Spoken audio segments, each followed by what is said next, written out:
was very Scorpio to like be coming out in the midst of an argument, probably in the least safe space possible. I was on Tucker Carlson Tonight on Fox News. God. I was talking about how Muslims need safe spaces from surveillance, how Black people need safe spaces from police violence, and gay people need safe spaces from homophobia and transphobia. I had not even finished saying that. He goes, well, you're just here to speak on behalf of Muslims. And I was like, well, actually, I'm a Black queer Muslim woman. Yeah. And then that was me coming out. Welcome back to the SafeTea, a space for unfiltered conversations about identity, culture, and what it means to truly feel safe. And here, what it means to feel safe, we define as seen, accepted, free, and empowered. So, right, when you get there, you're safe. But then the T part, it's not SafeTea with the Y, it's TEA. And that is transform, elevate, and affirm. Because once you have achieved safety or feel safe for yourself, it is our duty to put it forward for our communities, transform, elevate, and affirm them. And of course, we can sip some tea while doing it. So I'm so excited today to have a dear friend, Blair Imani, and really share a community with another fellow Muslim. So I'm really excited to chat with her. She is Black and Muslim and queer and fabulous. And everybody thinks these identities can't exist, but they can. All of those things at the same time. Blair is a historian, an educator, a New York Times recognized author. I am most recently obsessed with her Instagram show, which needs to be a show, like on a network. It really does, called Get Smarter in Seconds, inshallah. And it is just so fun. She really is doing what we define as tea here and creating safe spaces and then paying it forward and really educating people in a fun way. She's bringing people in and adding humor, and it's actually great for all ages. Sort of like the new Sesame Street, honestly. Like we need Sesame Street 2.0, and in my opinion, that's Get Smarter in Seconds. So welcome, Blair. Oh my gosh, thank you so much. Thank you. I feel like I've just been showered with praise and compliments. Thank you. So excited to have you. And yeah, truly, it's nice to, we don't always get to have that many Muslims around. So it's nice to share this episode with you. Well, before we get started, because we actually do drink tea and we spill the tea and sip the tea, is tea like a part of your everyday life? How do you tea is take your tea? 100% a part of my everyday life. Most recently, cinnamon tea. My dad spent a lot of time in Ethiopia when he was in his early 20s. And so cinnamon tea has definitely been part of the vibe.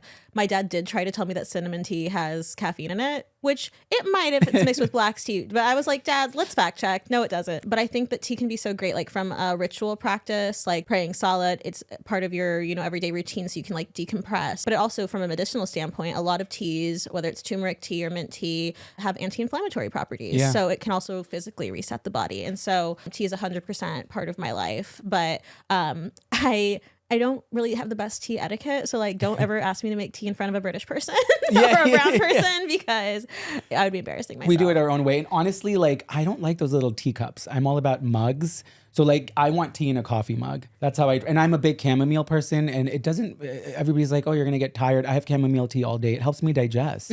Yes. So yeah, that's my tea. So we're going to do origin stories. So the first part, we get into the safe. So sort of, obviously you are somebody who's really found your identity. And I know we're all constantly working towards that every day till the day we die. But I feel like you're really in a really strong place, and you're paying it forward and uplifting all the different communities you stand for. So I want to chat a little bit about your coming to where you are now and navigating this identity. Were you always Muslim? Were you always wearing hijab? I mean, obviously you were always Black. That one, yes, I have always been Black. So tell me a little bit about like growing up and sort of what made Blair Imani who you are today. So I've actually been Muslim for 10 years. I'm coming up on my like Islamiversary, I not love the actual it. name, but I like that. We got to celebrate that. And I met my husband like a week after I first converted, and he has a Muslim name, and I caught wind of that, and I was like, clearly Allah has sent me my husband. But my process of converting is actually quite interesting. Speaking of origin stories, like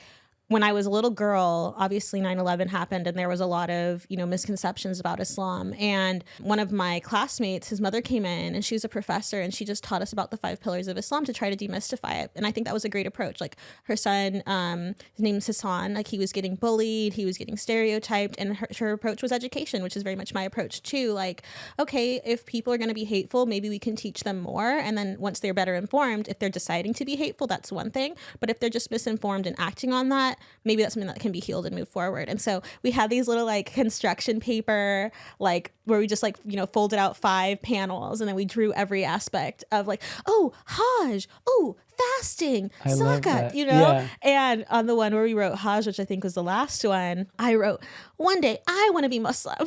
And when I converted, I love that. I came home and like, because I used to live in New York, and I like came home on one of the times, and my mom was like, well, let's discuss. And she pulls out this construction paper, because my mom keeps all of my projects. She's like, it's not hoarding, it's memories. And I'm like, it's a little bit of both. But when she pointed to that, she was like, I thought this might happen eventually. But the way I, converted in college was I was doing a lot of campus organizing. And that's not something that I do as much now. There's been so much conversation around protests and how much it can take. And I think that we have to remember there are so many ways to transform, empower, and, affirm. But I think that it's like, for me, education is what I do now. But back then it was very much like in the streets. It was very much, protesting, doing, demonstrations and marches. And I was doing that a lot for the Black community. Black Lives Matter, like right when it had gotten started. And there were 3 students who were horrifically killed in Chapel Hill, North Carolina, if you remember, by like, a racist. And it didn't feel right to organize for the Black community to see this happen. And it was a lot of parallels to what we were seeing in the Black community. And so I just sent an email to every mosque and Islamic center in Louisiana. There weren't that many of them at the time. I can imagine in Louisiana. Where in Louisiana? I went to Tulane. Oh, you did? Yeah. Oh, I did not New get Orleans. into Tulane, but I wanted to go there because my auntie lived right around the corner from Tulane. And I was like, I'll live with my aunt. I'll go there. But I went to LSU, go Tigers in Baton Rouge, so about an hour from Tulane. Yes. But I wrote, just emails, and I was like, so I'm not Muslim, but I want to create a space for your community. And so many people came out, and it was so awesome to see like, the African Muslims and the Malay Muslims and, the brown Muslims. We're a really diverse diaspora. 100%. Yeah. Everybody just thinks like Arabs and Middle Eastern and sort of these like stereotypical things. But I think Vogue did an article this year on Eid, and it was the most fabulous Black Muslims and chic fashions, and really. So which was really nice to see, because normally it's just South Asian Muslims or Middle Eastern Arab Muslims that are portrayed. Exactly. Yeah, sorry. No, don't apologize, because that's honestly what drew me in. Because when I was going to church, I grew up Christian, I felt like when I was in Louisiana, there was like, there's a saying that Sunday is the most segregated day in the South. And it's because a lot of public spaces have been integrated, but not a lot of religious spaces have been integrated. And there's been concerted efforts to try to shift and transform that. But where I kind of came to it, I was like, okay, it just feels weird. Like I grew up in this kind of multicultural, multi-ethnic family, and it feels weird to feel like I have to like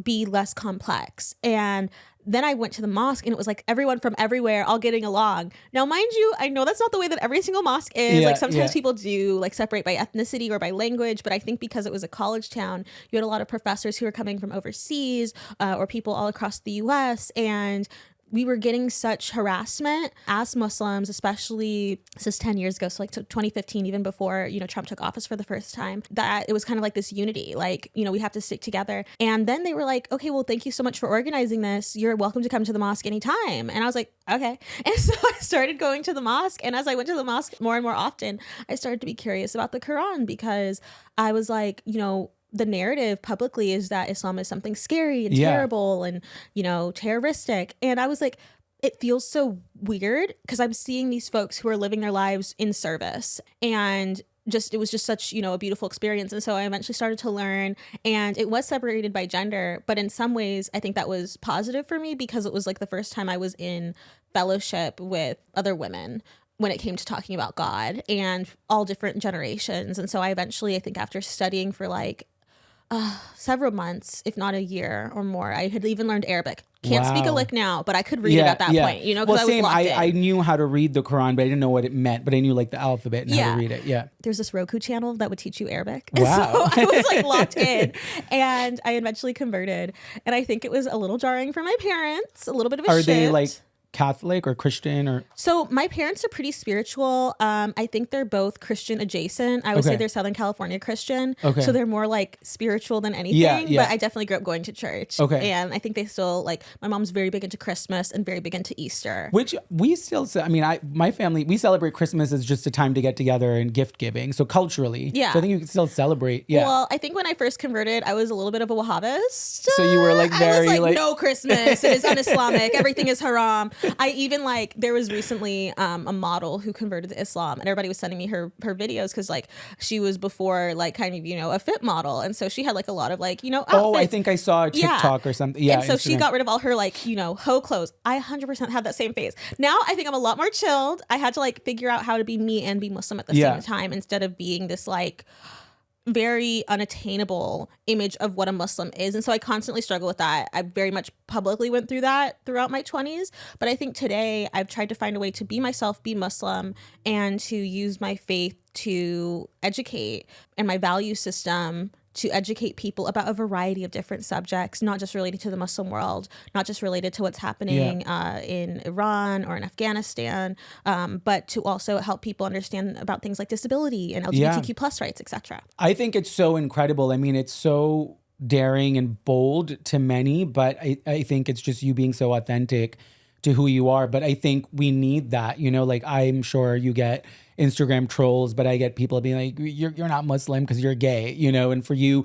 you've converted, and I do identify as bisexual, and, a whole multitude of identities, which we can all be. So I'm sure you get that too, right? Yeah. Like, well, I think so. Authenticity was definitely a huge part of it, but I think part of me when I first came out, when I first converted, was this feeling of I can't be all these things. Now, it wasn't that the mosque that I had gone to was homophobic. Like, I think they were way more concerned over whether I had acrylic nails than if I was bisexual. It was just like a different vibe. Did you have like two coming outs though to your family, because it's Muslim and bisexual? And one was way more celebrated than the other. Like when I came out to my mom, I came out as a lesbian, and she was like, "Okay, but have you heard of bisexual before?" And I was like, "What's that?" And then we like looked at the definition, and I was like, "Oh, for sure, bisexual." So my mom was very like rah, gay rights. She still very much is. But I think when I converted to Islam, she was a little bit like, what? Because from her perspective, this is like, a community that she's exclusively heard negative things about. I don't think it was so much Islamophobia. I think it was that my mom was like, did my daughter just join a cult? Because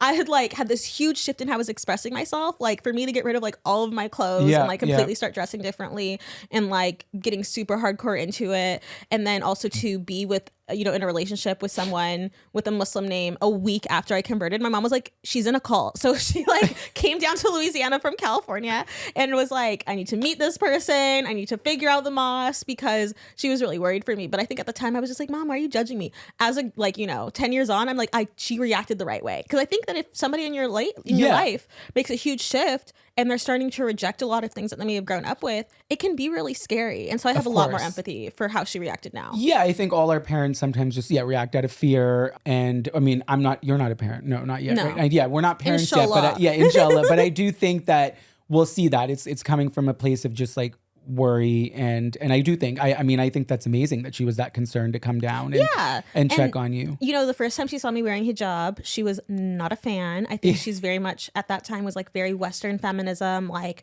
if you're wearing a hijab, a man is making you. This is like, for patriarchy and for control. And in fact, the first time she saw me wearing hijab, like she had just picked me up from the airport. We were like, grocery shopping, like, late in the evening, and then we were coming home, and she like just had the impulse to take it off of my head. And I was like, whoa, because that usually she's very respecting of my boundaries, but I think it was like she thought she was helping me with my value system. Yeah. Flash forward to the burkini ban in France, where there was this older Muslim woman who was just trying to chill, enjoy her best life. And then, of course, French Islamophobia arose. Yeah. And do you remember those pictures of like them trying to was she on the beach in Nice or something in Cannes? Exactly. Yeah. My mom sends me that article and was like, who would do this to a woman? If she wants to wear a burkini and cover her body, she's allowed to. And it was like the same year. I was like, Mom. But I think that's exactly it. It's sort of like even the conversation we're having now, like my body, my choice, like it's up to you what you want to wear, 100%. The oppressiveness like of it all, like even growing up, me between Pakistan and the US, there was a moment in Pakistan where sort of like a lot of the women in societies, it became trendy to be conservative. And my mom started wearing hijab and she never did. And us as kids, we were a bit more modern. And even my dad, he didn't like that. And so it's mean, I know, but like what you were saying your mom did to you, we would tease my mom and pull her hijab down, which is so mean. But it's real. Even being growing up in a Muslim household, we were like, no, this is like wrong, and now when I look back, I'm like, first of all, that's really mean. But secondly, she doesn't wear hijab anymore by her own choice. But whatever phase she went through, that was her life and her And it's choice. how you And who are express we it. to tell her what to do? She wasn't being forced. Exactly. And I think that's why I was so vocal when it came to the women.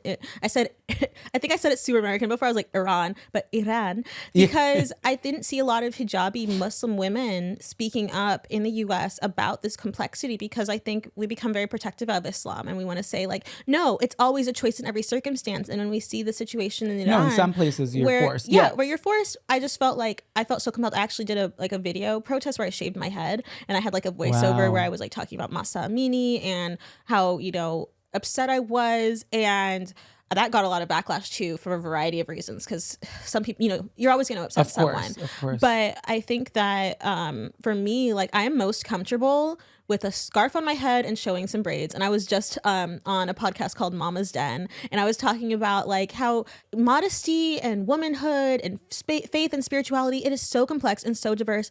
You might see people who, picture perfectly wear hijab this way, but those people are going to get judged. You might see people who wear it in a non-traditional way like me, but it has to be true self. Like when did you get to that defining moment of feeling seen, accepted, free, and empowered? I know it's probably still ongoing, right? Every day we're discovering ourselves, but was there a pivotal moment that signified that? Yeah. And I'm cracking up because it was probably in the least safe space possible. I was on Tucker Carlson Tonight on Fox News. God. And I was going to be a special guest. Now, for context, I was in my early 20s, I had spent the previous year in the Deep South teaching people how to talk about abortion to success, right? And so I felt like a superhero. I felt like I could do anything.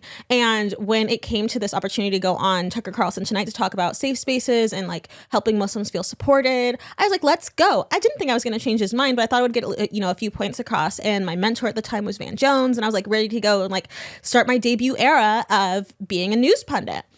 Girl. So I go on the show and I'm talking about all the people who need safe spaces. I was talking about how Muslims need safe spaces from surveillance and from being, accused of being terrorists constantly, and how Black people need safe spaces from police violence and from racism, and gay people need safe spaces from homophobia and transphobia. And when I had not even finished saying that, he goes, well, you're just here to speak on behalf of Muslims. And I was like, well, actually, I'm a Black queer Muslim woman. Yeah, and so identities. That's how I just said it. God. And then that was me coming out. And then GLAAD got in touch because they were like, I'm sorry, who just came out where and why was a Muslim on Fox? And so it was very dramatic. But that's honestly, I think that spoke to how comfortable I was. I think if you're so comfortable with yourself that you talking about yourself in an argument, for me, that was just, also it was very Scorpio to like be coming out in the midst of an argument. But I love that it was on Fox and Tucker Carlson. I mean, I think that's such a unique story and so brilliant that in actually such a divisive moment, that's where your sort of pivotal moment happened, where you really stepped into your identity. Yeah, and it's funny because I did take some communications classes at LSU. So some of my friends who are in comms were like, that was so brilliant. How do you execute that? And I'm like, 100% me being under medicated in the evening with my Ritalin wearing off. No strategy, just reality. 100% I love that. And then it was also kind of interesting because I kind of got put on, I think that's how we got in touch, was like, I became like the queer Muslim, and I didn't really know everything that meant, because in my experience, like Islam, I had never been in a mosque where they told you couldn't be queer. And like, I know that's not everyone's experience. And so I had to like do a lot of navigating. I think I had only been Muslim for like 2 years at that point, of like, how am I being positioned and how is this either helping or hurting other people in our community? So that was, I think, the biggest learning. I mean, it's so nice to hear that you had that experience of feeling safe in mosques as a queer person. I do think there's a lot of openness I find in New York, especially. I mean, it's amazing you found that in Louisiana, but in New York, there are a lot of imams at the NYU mosque where they're like, there's no judgment, come. And I think that's beautiful because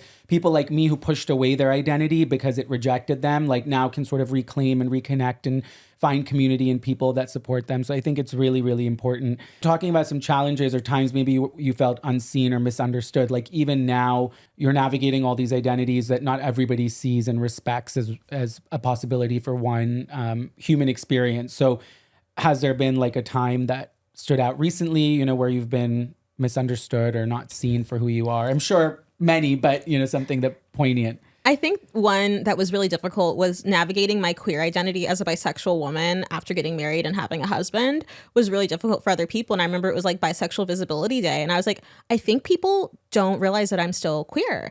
And I think part of it has to do with like, I've stopped getting trolls like from the Haram police because they were like, oh, she's married a man. She's halal now. And that was invalidating. I'm like, actually, no, I'm still gay, And, it was frustrating for me, but I literally made a video being like, hey, so I'm actually still bisexual. And it was really frustrating because, I remember the time that I tried to be closeted. I tried for a little while, tried a few things. I tried really hard to be a lesbian and that didn't work out. And then I tried really hard to just be straight and stop talking about bisexuality and stop talking about my ex-girlfriends and like my community. And that didn't work out either. And I think it's hard for people to understand because a lot of people don't even think bisexuality is real, or they just struggle with queerness in general. Like, why can't you just conform? And I think it's because there are a lot of people who are just conforming, who maybe can't explore their identity because of their circumstances. And so I think it is, somewhat of a privileged conversation to navigate, but ultimately you got to be you. And it's been interesting to see too, like when my husband and I we'll go to a club or something and like people will approach us and they assume that we're like straight cis swingers and that we're like trying to infringe on the community. And I'm like, no, like we're community too. And so that's been the biggest thing. But, I still am who I am. And if other people don't understand it, yes, it hurts, but it doesn't change. And I think that's something for anyone to take away. Yeah. Like if people don't see all of you, it doesn't mean that you can't. And if you're the only one who sees you, just know that that's going to change. One day you're going to find people who see all of you and love all of you just for who you are, but you might not have those people around you right now. Yeah, and I think also just you seeing you is also enough to like know that. Like that's the most important person to see you is you. And when it comes to being queer, I think about how acceptance has changed throughout time. I think that there is, more acceptance than less acceptance because of propaganda. Yeah. And how then we saw a flurry of more acceptance and now we're seeing it kind of return to the suppression. But I think about people like my grandmother who would say that being gay is for artists and special people. I love it. And it also kind of cracks me up because like what if she met like just like a regular person who also was gay and she's like, I'm sorry, you're not talented enough to be gay. Sorry. You gotta convert. Which actually reminds me of my dad because my dad, so I had a really short haircut when I was a little girl and somebody assumed that I was a boy. And it really hurt my feelings because like it sucks when you're a girl and people think you're a boy or vice versa. Or when you're non-binary and you're neither. And my dad was like, well, Blair, you're not a boy. And if you were a boy, you're so pretty, you'd probably have to be gay. And I'm cracking up at that because I'm thinking like, Dad, do you think that like, have you ever met like a non-attractive gay person and been like, I'm sorry, you have to be straight? Like, does he think that men are just straight because they're not attractive? Like, I'm just that is too funny. That is too funny. Well, it's funny. My I have like a grandmother figure. She's more of an aunt, but because of the age gap, she's more like a grandmother. And it's funny in our family, she's sort of the surviving matriarch, and she is the most accepting, sort of how you were saying about your grandmother. My parents, there are four of us. My sister's the eldest. She's a lesbian and I'm the youngest and I'm gay. So sandwich. I know there's going to be a lot of like Muslims listening who are like, oh my God, those poor parents. But I think it's a beautiful thing. And she, the grandmother figure, was actually the one who sort of with my parents, with my sister, when she first came out, was like, who cares? Yeah. Who cares? It's your child and you got to love them. And she, even with me now, she's always like, when are you getting married? When can I meet your partner? Like, and this is somebody who grew up, she's in her 90s. So talk about generation. And so it's sort of like we've regressed. If somebody at that age who grew up in such traditions can accept, then I think anyone we all can. have a lot to learn. 100%. So I want to chat about this journey to education because you had this great discovery in college and academia and you sort of reached this, you discovered safe, right? Seen, accepted, free, and empowered and stepped into all your identities. Where did this sort of like educational thing come in? You wrote Modern Her Story, which was spotlighting stories of women and non-binary individuals, which I think is incredible to include. And then Making Our Way Home, Great Migration, Impact on Black American Culture, and Read This to Get Smarter, which now I'm like, okay, that was all leading to Smarter in seconds. But what led you to sort of writing and then transition into this TV series? So I think it has to do with my capstone class that I took at LSU.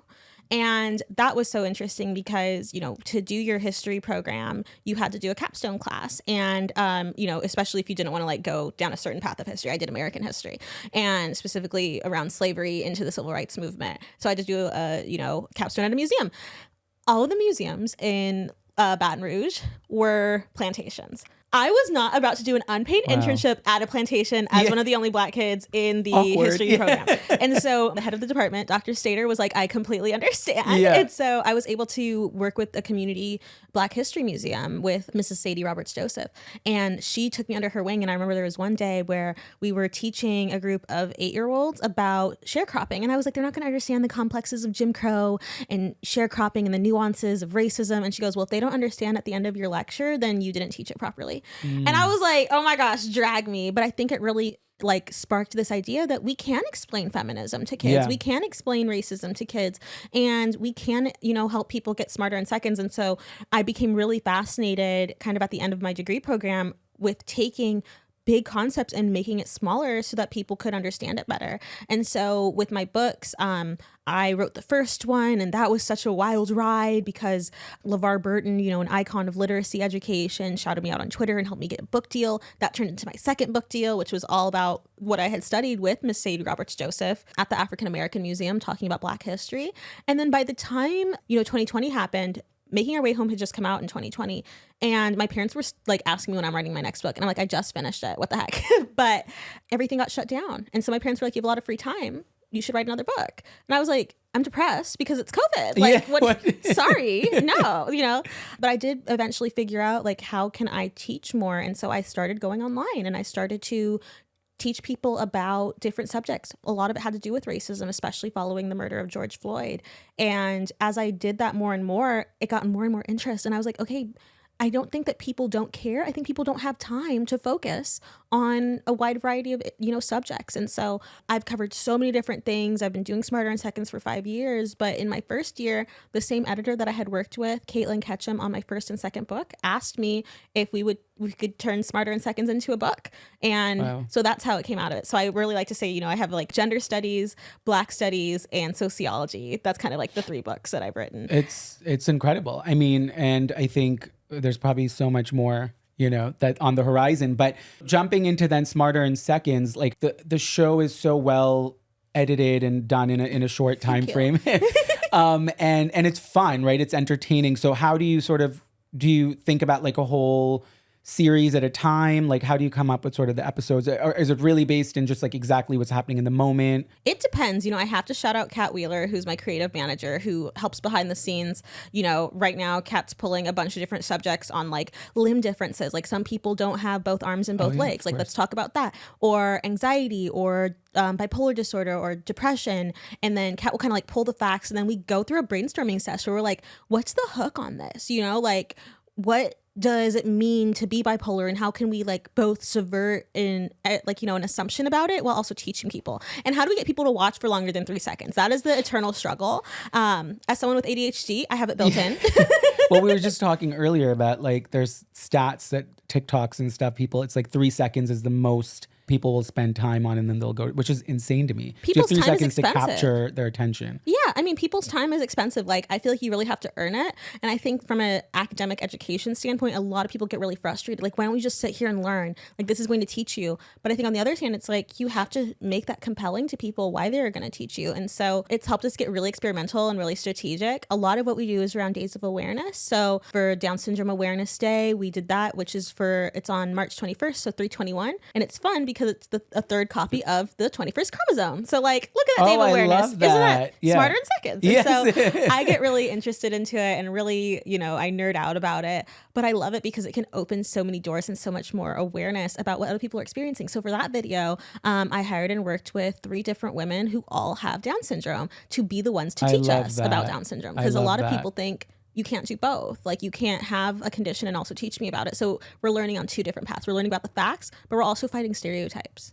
So you really are doing the T part. I mean, transform, elevate, affirm. I mean, you're pulling in people from the community to participate. So that is true storytelling. Exactly. So obviously the show is, I know these things cost money to make.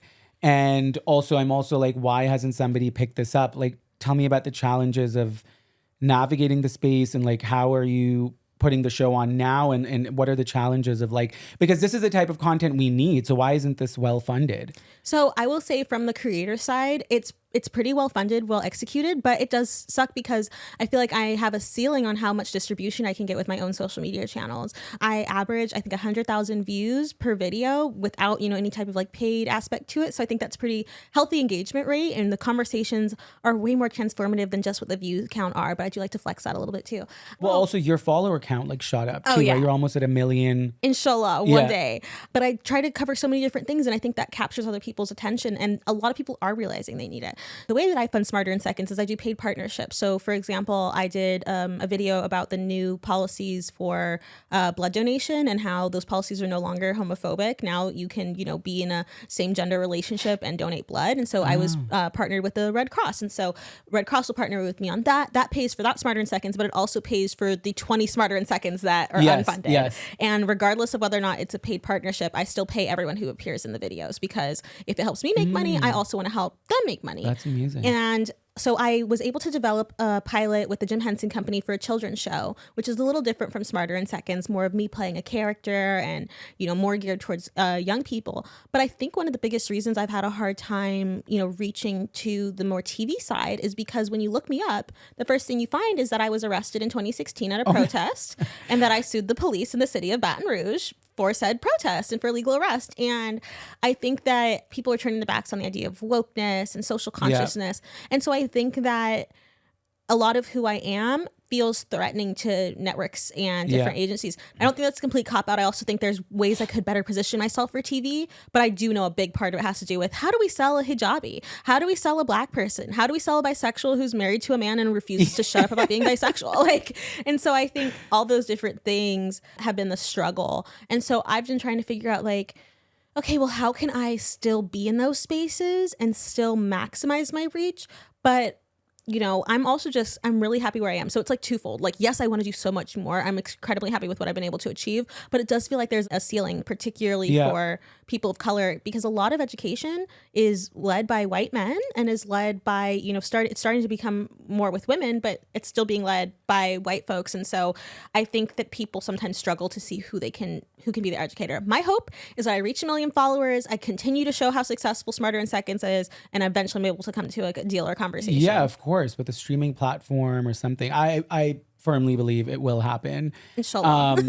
Getting into today, with the policies and the culture shift and DEI getting canceled. I mean, we're talking about already, you were just saying how networks already can't find space for people like us sometimes. So, I mean, I think it's now more important time than ever for people like us to put out this kind of content. And do you think it's going to change in the near future? I think we're going to have to keep funding and putting it out there to sort of keep this narrative going for the next few years. I think we're going to have to get really creative. And the fact is that while they do struggle to find space, I think of people like Issa Rae and Quinta Brunson who have continued to innovate, whether it's, Issa Rae starting with a YouTube series, moving to network on HBO with Insecure, continuing to produce, Quinta Brunson, who we all know from social media, internet personality days, now having a really successful series in Abbott Elementary. And so I think there are paths, there are people who are doing it. And I try not to get discouraged with the no's, and development takes the longest time ever. But with the Jim Henson Company, for example, they have my back and they're like, hey, we're not going to allow a streaming company to say, hey, we'd love to do this show if she stops wearing hijab, or we'd love to do this show if we stop mentioning this. So I think it's finding partners and allies who have your back through it. But I think we're just gonna have to stay creative. And I actually launched a podcast called Thoughts About Feelings with my friend Michael Threeds, because I think a part of it too was we need a Mr. Rogers for adults. We need somebody who can help us deal with our thoughts about feelings. And so we just self-funded it. And so I think that's what it's going to be a lot of, is us dipping into our savings, it not being the most polished, but it being hopefully compelling to people. I 100% agree. So we end every episode with a lightning round of questions. So it's meant to be cute, fun, no overthinking. Favorite comfort foods or home-cooked meals? Ooh, my favorite comfort food is Ethiopian food. I love some injera. I love so good. The thick, saucy dishes, some Doro Wat. Yeah, what's the bread? Injera. It's kind of like a dosa version of it. It's like delicious. A thicker. Yeah, it's so good. Oh my God. Yes, absolutely. And the sharing of it all. I love it with that huge thing. It's communal, it's delicious, and some cinnamon tea. I'm so hungry. Okay, I'm sure you and I have a lot of these because our Delulu got us here. But what's your go-to Delulu thought that keeps you going? Ooh, I think my Delulu thought And it might also be real. That's how delulu I am. I'm like, I am a producer. Like I do produce programming, and that is a skill, and it will lead to other opportunities. And so I think part of like, I kind of have this like imposter syndrome. You said not to overthink, but I feel like it's worth it. Like I have this imposter syndrome, like, oh my gosh, I got invited to this red carpet. They made a mistake. They let me in. But I have to start thinking like, no, I kind of am that person. I'm that girl. Yeah, step into it. Absolutely. This is a fun one too. So a safe word or like a mantra or phrase when things get really heavy or hard. What is sort of like your word or phrase that you turn to? This comes from my mom, detach from the outcome. Because you can't control the outcome. Yeah. All you have to do is try to prepare yourself for what you want, but you have to detach from the outcome because, you know, like right now, I'm a little panicked that my husband missed his flight and is going to miss this comedy show we have later, but I have to detach from the outcome. Because we can't control it. Because if he misses his flight, me panicking about it isn't going to get him on that plane. I firmly believe there's always some reason, something is good is going to come out of it. Yeah. And then lastly, one drop of advice, sentence or phrase to your younger self, or advice you wish somebody gave you while you were still in search of your safety. I think it's kind of what I said at the beginning, which is if you don't think you have a lot of friends, it's not because you're unlovable. It's because you just haven't found your people yet. And sometimes you need to be your best friend. I love that.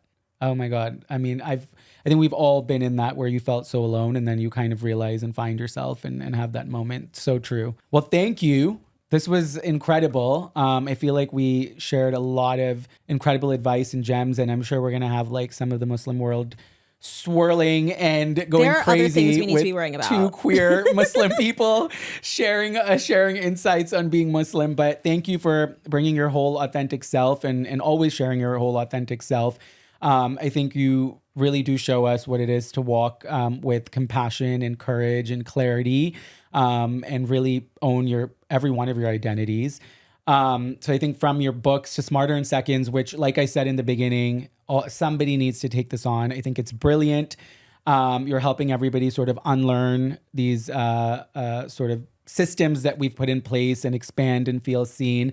And I think you've reminded us that safe isn't something the world gives us. We have to create it for ourselves. We have to create it for our communities, which is what we're doing. And then when we find that for ourselves, we got to transform, elevate, affirm, and build for others. So thank you so much. You can follow Blair on Instagram at Blair Imani. Read her books. Are they still available on Amazon? They're available everywhere. Everywhere. So please order and support, and definitely follow and binge Smarter in Seconds. We need to get those 100,000 views to 1 million views. And you know what? You're going to laugh, you're going to learn, and you might even become a better person. So why not? Thank you. Thank you.